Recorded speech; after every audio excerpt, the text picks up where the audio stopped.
Delimitation commission ने एक meeting मुनक्किद की 20 तारीख को, दिसंबर 20 को, और उसमें 5 मेंबर पार्लियामेंट मीटिंग में शामिल हुए। और इस मीटिंग में शामिल होने के बाद जिस ड्राफ्ट को पब्लिक नहीं होना चाहिए था, जो ड्राफ्ट सिर्फ उनको पढ़ने के लिए दिया गया था, वो ड्राफ्ट पब्लिक हुआ। और उस ड्राफ्ट का कुछ अंश, कुछ पोर्शन जो है पब्लिक हुए, जिसमें यह पता चला कि 6 सीटें जम्मू रीजन में बढ़ रही हैं और 1 सीट कश्मीर रीजन में बढ़ने जा रही है। इस पर नेशनल कॉन्फ्रेंस ने पहले तो चुप्पी साधी, लेकिन बाद में नेशनल कॉन्फ्रेंस के वाइस प्रेसिडेंट उमर अब्दुल्ला ने यह कहा, एतराज़ात जताए उसके ऊपर, और उनके एतराज़ात जताने के बाद गुपकार अलायंस ने भी ये कहा कि हम 1 जनवरी को इसके ऊपर प्रदर्शन करेंगे। और इसी को देखते देखते सैयद अल्ताफ बुखारी, जम्मू कश्मीर अपनी पार्टी के लीडर, उन्होंने भी ये कहा कि मुझे भी एतराज़ है, मैं 29 दिसंबर को इसके ऊपर जो है बात करूंगा, और 29 दिसंबर को इसके ऊपर हम लोग भी अपना एतराज़ जताएंगे और अपने गुस्से का इजहार एक रैली निकाल कर करेंगे। और उसके अलावा सज्जाद गनी लोन, पीपल्स कॉन्फ्रेंस के नेता, जिन्हें बीजेपी की बी टीम भी कहा जाता है, माफ कीजिएगा, दोनों अपनी पार्टी और पीपल्स कॉन्फ्रेंस को लेकर एक परसेप्शन बिल्ड किया है। मेरे साथ हैं नेशनल कॉन्फ्रेंस के वाइस प्रेसिडेंट सुरेंद्र सिंह बंटी। इन्होंने एक परसेप्शन क्रिएट किया है कश्मीर में कि जम्मू कश्मीर अपनी पार्टी और जम्मू कश्मीर पीपल्स कॉन्फ्रेंस दोनों भारतीय जनता पार्टी की बी टीम है। लेकिन इन्हें इस बात पर भी ऐतराज है कि जम्मू को 6 सीटें क्यों मिली, कश्मीर को क्यों 1। आइए इन्हीं से जानते हैं आखिरकार ये ऐतराज क्यों। इससे पहले कि मैं ऐतराज की वजह पूछूं, सबसे पहले आपसे ये जानना चाहूंगा कि सिक्स फॉर ह्यूमैनिटी फाउंडेशन जो आपकी एनजीओ है, उन्होंने एक प्रेस नोट भी जारी किया और एक प्रेस कॉन्फ्रेंस भी आपने की, जिसमें आपने ये कहा कि सिखों को जो उनका हक मिलना चाहिए था, वो इस डीलिमिटेशन के जरिए उनको उनका हक नहीं मिला।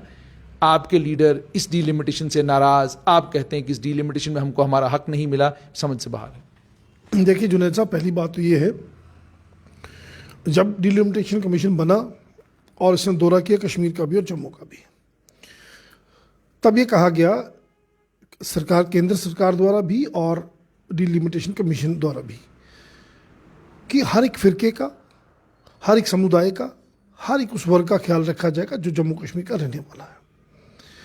और उसको बेस बनाया गया सेंसस 2011 का। अगर हम पॉपुलेशन को लेकर के चले, मैं सुन रहा था अभी सुनील शेट्टी जी, एक जो स्पोक्स पर्सन है बीजेपी, वो कह रहे थे कि population is not the criteria.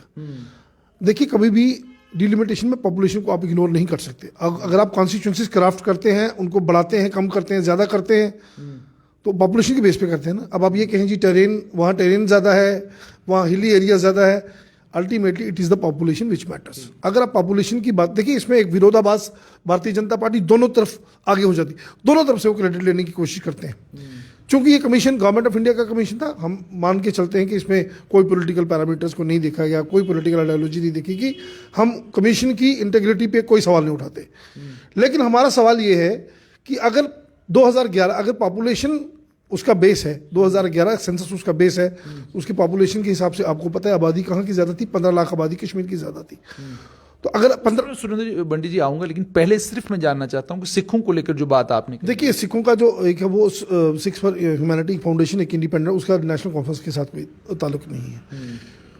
उसमें हमने कहा कि जम्मू कश्मीर में सिखों की एक बड़ी कंसिडरेबल पॉपुलेशन है, और आप जानते हैं कि जम्मू कश्मीर में सिखों का पॉपुलेशन और उनका कंट्रीब्यूशन हर एक खिते में रहा है, हर एक शोबे में रहा है, चाहे वो बॉर्डर्स का फ्रंट हो, चाहे वो इकोनॉमिक ग्रोथ हो, चाहे वो ट्रांसपोर्ट का प्रोफेशन में आप ले लीजिए, चाहे वो मेडिकल फ्रेटर्निटी ले लीजिए, लीगल फ्रेटर्निटी ले लीजिए, हर एक क्षेत्र में, हर एक वर्ग में जम्मू कश्मीर के सिखों का कंसिडरेबल एक परफॉर्मेंस रहा है और एक आउटस्टैंडिंग उनकी कॉन्ट्रीब्यूशंस रही हैं।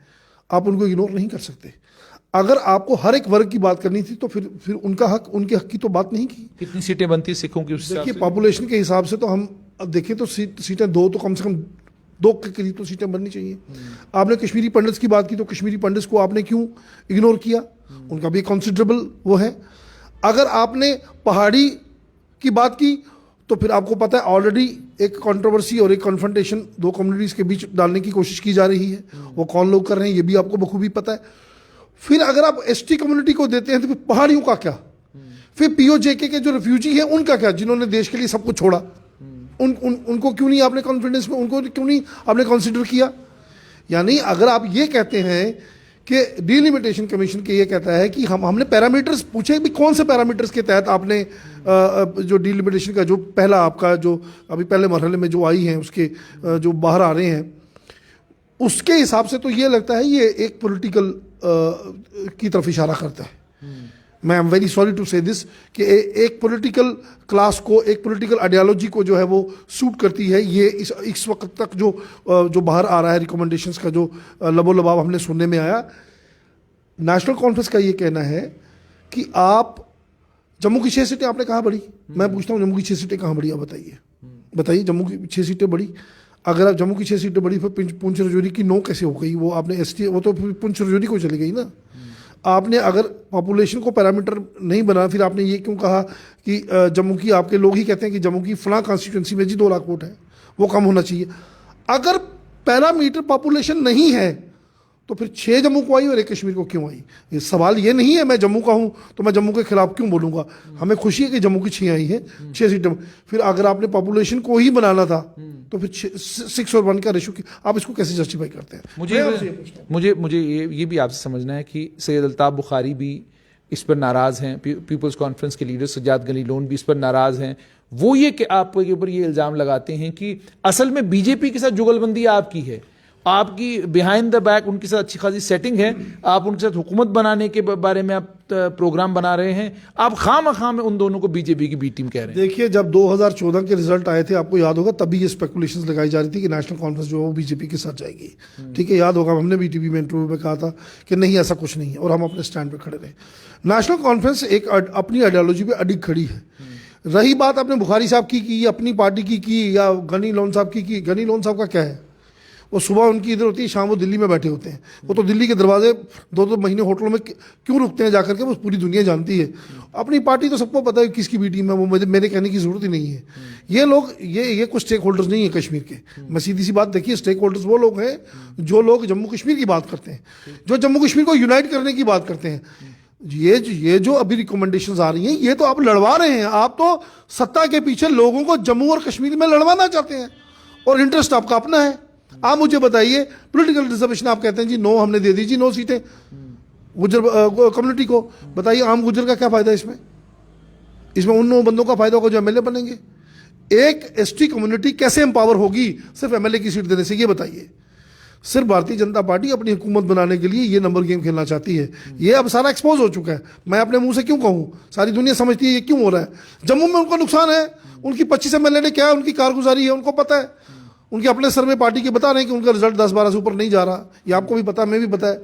अब किसी न किसी तरीके से लेकिन पंडित जी मुझे समझ में नहीं, की सियासत है ना, मुझे एक चीज समझ में नहीं आ रही कि 6 सीटें अगर जम्मू रीजन में बड़ी हैं और अगर 1 सीट कश्मीर रीजन में बड़ी है और उसको लेकर अगर वो ये कह रहे हैं कि पैरामीटर्स में ज्योग्राफी है, टेरेन है, और ये भी हकीकत है, कश्मीर के किसी इलाके को लेकर आप ये नहीं कह सकते कि मड़वा और दक्षिण मड़वा की बात जब हम करते हैं, जब उस इलाके की हम बात करते हैं वारुण मड़वा की, तो हमें ये पता चलता है कि जनाब एक ऐसा इलाका भी है किश्तवाड़ में जिस इलाके के लोगों को जब डिस्ट्रिक्ट हेडक्वार्टर किश्तवाड़ आना होता है तो उन्हें 3 जिलों को क्रॉस करके अपने किश्तवाड़ के डिस्ट्रिक्ट हेडक्वार्टर पर आना होता है।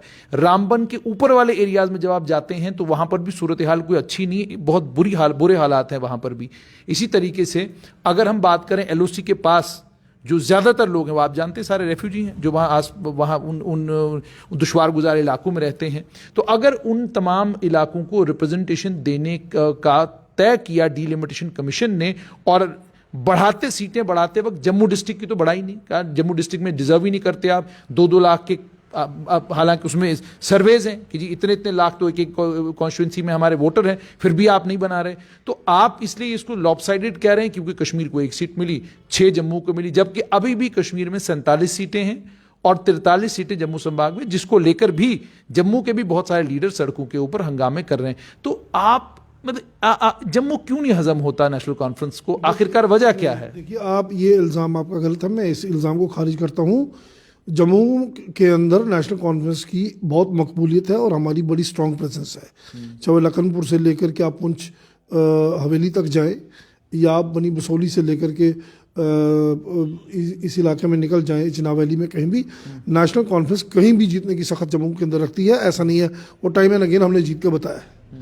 अगर हमने नगरोटा जीती है तो नेशनल कॉन्फ्रेंस, अगर मड़ जीती है तो नेशनल कॉन्फ्रेंस वहाँ भी जीता है। नगरोटा हमारे महाराजा बहादुर साहब के बेटे जो आज वो भी वहाँ, हम तो कहीं भी जीतने की सकते हैं, हम बिश्नाह जीत सकते हैं। अगर जब मोदी हो रहा था तो हमने बिश्नाह भी जीती आपके सामने, मड़ हमने 2 बार लगातार जीती, श्रोता साहब 2 बार जीते। ये नहीं आप कह सकते कि नेशनल कॉन्फ्रेंस को कोई नुकसान। हमारा कहने का मतलब ये है कि आप अपनी चुनावी उस चीज को, उस सत्ता के पीछे आप क्यों जम्मू और कश्मीर को लड़ाना चाहते हैं? यानी आप ये कह रहे हैं कि बीजेपी ने, अगर आप ये कहते हैं, आप ये कह रहे हैं कि बीजेपी ने बिसात सियासी बिसात बिछाई है, उसमें वो अपने गणित ठीक करने के लिए ये डिलिमिटेशन करा रहे हैं। मैं सुन रहा था अभी सुनील शेट्टी साहब ये कह रहे थे, हम चिनाब वैली को नहीं मानते, हम पीर पंचाल नहीं कहते, हम पूरा जम्मू रीजन कहते हैं। फिर तो आप जम्मू कश्मीर भी कहते हैं, नहीं कश्मीर से आपको कुछ नहीं मिलता, ये तो आपको भी पता है कि आप जब वहां जाकर के जो सरकारी तामझाम करके बंदूकों के साए में जो मर्जी करते रहे, वो किराए के लोग ला करके फोटो खिंचा करके आप दिखाते रहे कि कमल खिल रहा है, लेकिन कमल कश्मीर में नहीं खिला है अभी तक, तो ना ही खिलने के कोई आसार नजर आते हैं। इसलिए आप जम्मू के अंदर ये गंदा खेल खेलना चाहते हैं, आप गुजर पहाड़ी को लड़ना चाहते हैं, आप डोगरा नॉन डोगरा को लड़ना चाहते हैं, आपने कोशिशें की, और ये भी उसी का एक हिस्सा है कि आप चाहते हैं कि अब जम्मू में ये कुश्ती जो है ये हो, और इसका फायदा आप किसी न किसी तरीके से, पहले आपने मिशन 44 का मिशन 50 आप कह रहे हैं, पता आपको भी है कि 15 से ऊपर आप चढ़ने वाले नहीं है, तो आप हर जगह आए दिन जो कश्मीर के अंदर नई पार्टी खड़ी करते हैं, आए दिन आप कश्मीर के अंदर लोगों को तोड़, जम्मू में आप आर्म ट्विस्टिंग कर रहे हैं, कभी एक को ज्वाइन करवा रहे हैं, कभी दूसरे को डरा धमका रहे हैं। तो ये सारी जो हो रही है, ये जो पूरी भद्रवाह में आपके हालात ख़राब हैं, इंद्रवाल में आपके पास कैंडिडेट अभी अभी आया है और उस कैंडिडेट का भी कोई पता नहीं कि वो रहेगा कि नहीं रहेगा चुनाव तक। किश्तवाड़ में एक कॉन्स्टिट्यूंसी है जहां मजबूत थे, वहां पार्डर की कॉन्स्टिट्यूंसी अगर बनती है तो वहां भी गणित आपका जो है बिगड़ता नजर आ रहा है। एक वक्त एक दौर वो था कि गुल अरनास गुलाबगढ़ में नेशनल कॉन्फ्रेंस के सिवा कोई था ही नहीं। रियासी आप एक टाइम में जीतते थे, वो आपने जीता। अब अगर मैं रजौरी पुंछ की बात करूं तो रजौरी पुंछ के इलाके में नेशनल कॉन्फ्रेंस एक ताकतवर जमात थी। आज असल में आपको ये नहीं लगता कि आपका अपना गणित बिगड़ चुका है, जिसके चलते आपको ये पता है कि अब तो मुश्किल है कि हम कश्मीर से 30 से ऊपर जाएं और जम्मू से 4-5 सीटें हम लोग लें। अब हमारा अपना गणित बिगड़ा हुआ है, तो इसलिए अगर जम्मू की 6 बड़ी हैं, इसमें से हमको मिलना कुछ भी नहीं, तुम शोर शराबा करो, हंगामा करो, और हंगामा करके कोशिश करो किसी तरीके से 6 की 4 हो जाए और 1 की 3 हो जाए। हो गया। मुझे नहीं पता कि आपका सर्वे किस बेस पे आधारित है। आपका अपना सर्वे है, बड़े बड़े सर्वे फेल हो जाते हैं। बिहार का सर्वे आपको याद है ना, मीडिया ने रात को अनाउंस कर दिया था, लालू जी के बेटे सुबह क्या हुआ, जब मशीनें खुलती हैं फिर पता चलता है। देखिए ये आपका अपना सर्वे है। मैं नहीं था, वो बाद में मिनिस्टर भी बने, आज वो लोग कहाँ हैं? हमेशा चुनाव के अंदर पार्टी आइडियोलॉजी देखी जाती है, वोटर पार्टी की आइडियोलॉजी और चेहरा देखता है कि पीछे लीडरशिप कैसी है। लोग तो कहते हैं आपने पूरा डिस्ट्रिक्ट डोडा, रजौरी, पुंछ सबलेट कर रखा है कांग्रेस को। देखिए जनाब, अभी उमर साहब टूर करके गए हैं, मुझे नहीं पता आप गए थे कि साथ में, आपने देख लिया ना क्या रिस्पॉन्स था। लीडरशिप जब बात करती है, लीडरशिप जब निकलती है तो लोग सुनने के लिए आते हैं, और उनका इतनी तादाद में सुनने के लिए आना इस बात की इशारा कर रहा है कि तूफान से आने के पहले की खामोशी है। यानी आप ये कह रहे हैं कि नेशनल कॉन्फ्रेंस वहाँ मजबूत है, लेकिन मेरा अपना जो अनुभव उस इलाके का है वो ये है कि लोग वहाँ तकरीर सुनने आते हैं। अब अगर बीजेपी की भी रैली होगी तो उससे बड़ी रैली होगी, ठीक है। तो क्या रैलियों के नंबर से हम ये तय करेंगे कि आने वाले कल में नेशनल कॉन्फ्रेंस इन इलाकों में क्या करेगी, जिन इलाकों में आज आपको, वो तो प्रधानमंत्री जी भी कर रहे हैं। यूपी के अंदर क्या हो रहा है, प्रधानमंत्री जी की एक रैली का कितना खर्चा आपको पता है? अगर प्रधानमंत्री जी की रैली अगर आप देखें तो वो किस तरफ इशारा करते हैं? देखिए, शक्ति प्रदर्शन हर पार्टी डेमोक्रेसी के अंदर करती है, और शक्ति प्रदर्शन किसी ना किसी तरीके से डायरेक्टली और इनडायरेक्टली इस तरफ इशारा करता है कि लोगों का मूड किस तरफ है। और इस अभी जो 2 टूर हुए, डॉक्टर साहब ने जो टूर किया पीर पंजाल का, उसके बाद उमर साहब का चिनाब वैली का जो टूर हुआ है, वो इस तरफ इशारा करता है कि चाहे जितनी भी उथल पुथल हुई हो, उसके बावजूद नेशनल कॉन्फ्रेंस स्तंभ की तरह मजबूती के साथ खड़ी है। और लोग अब ये समझने लगे हैं कि जम्मू कश्मीर को अगर कोई संभाल सकता है, अगर कोई आइडियोलॉजी कोई स्ट्रांग है, कोई लीडरशिप है, तो वो नेशनल कॉन्फ्रेंस के पास है। और आने वाले वक्त में आपको पता चल जाएगा। हम तो कहते हैं भाई चुनाव करवाइए, जिस दिन चुनाव होगा पता चल जाएगा किसमें कितना दम है। ये इस तरीके के खेल खेल के नंबर गेम में आगे बढ़ने के लिए ये जो खेल खेले जा रहे हैं ना, ये खेल एक्सपोज हो जाएंगे बहुत जल्दी। जैसे आप कह रहे हैं कि ये खेल एक्सपोज हो जाएंगे, बंटी जी, अंत में आपसे सिर्फ ये समझना चाहूँगा कि क्या इस डीलिमिटेशन, ये जो हो चुकी है डीलिमिटेशन, क्या आपको नहीं लगता कि आपकी पार्टी इस डीलिमिटेशन में जो 6 सीटें डीलिमिटेशन कमीशन ने बढ़ाई हैं, जो 1 सीट डीलिमिटेशन कमीशन ने बढ़ाई है, उसका सारा क्रेडिट आपके leader, Kashmir based political parties के सभी लीडर मिलकर जो सारा क्रेडिट बीजेपी को दे रहे हैं, और आप चूंकि चुनावी सत्ता को समझते हैं और चुनावी समीकरणों को समझते हैं, क्या आपको नहीं लगता कि बीजेपी का आधे से ज्यादा काम तो आप लोग कर देते हैं? बीजेपी का चुनाव प्रचार तो आप लोग करते हैं, ये लोगों को बता के कि जनाब 6 सीटें आ गई, ये बीजेपी ने लाई, ये बीजेपी के लोगों की वजह से आई हैं चुनाव। देखिए जुनैद साहब, हमारी बदकिस्मती है कि इस वक्त जितने भी हमारे डेमोक्रेटिक इंस्टीट्यूशंस हैं, जिस तरीके से उनके साथ मैनिपुलेशन हो रही है, वोटर भी देख रहा है कि क्या हो रहा है। ठीक है, कल तक जो लोग बड़े बड़े फैसलों में इंडिपेंडेंट अपनी बात कहते थे कि जी ये फैसले उनके सही हैं, आज वो लोग कहाँ बैठे हैं? आज वो लोग मेंबर पार्लियामेंट बन के बैठे हैं। तो कहीं ना कहीं ये चीज़ें इस तरफ इशारा करती हैं कि हमारे डेमोक्रेटिक इंस्टीट्यूशंस जो हैं वो सरकार के दबाव के अंदर काम करते हैं। मुझे कहने में कोई डर नहीं है इस बात का कि डेमोक्रेटिक इंस्टीट्यूशंस को दबाने में, उनको अपने फेवर में करने में सरकार कोई कमी छोड़ नहीं रही है। चाहे वो आपकी CBI हो, IB हो, बड़े बड़े इंस्टीट्यूशंस हो। आपने देखा क्या हुआ, कैसे कैसे फाइलें दबाई जाती हैं। हम क्रेडिट देते रहेंगे बीजेपी को, ये तो बीजेपी को का ही काम है, 6 सीटें वही भाई जी कहते हैं सैया भाई कोतवाल तो अब डर का आएगा। जब सैया कोतवाल बन गए तो कोतवाल तो फिर कोतवाली अपने हिसाब से चलाएगा ना जनाब। लेकिन अल्टीमेटली ये तो जनता है।